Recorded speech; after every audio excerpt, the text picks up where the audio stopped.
this moment no to thank God for everything. And when I say everything, tanan-tanan jud sa kinabuhi niya yung gihatag sa kuha, sa pagmata everyday, sa blessings na yung gihatag, and sa blessings na gina-continue niya gina-pour sa akong life.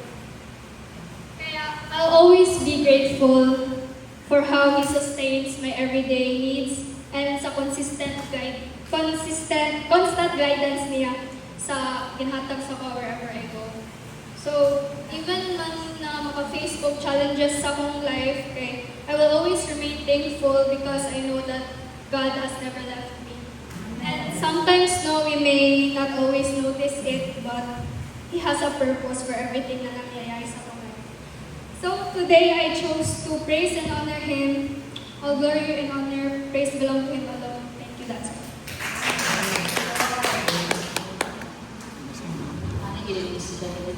Yeah.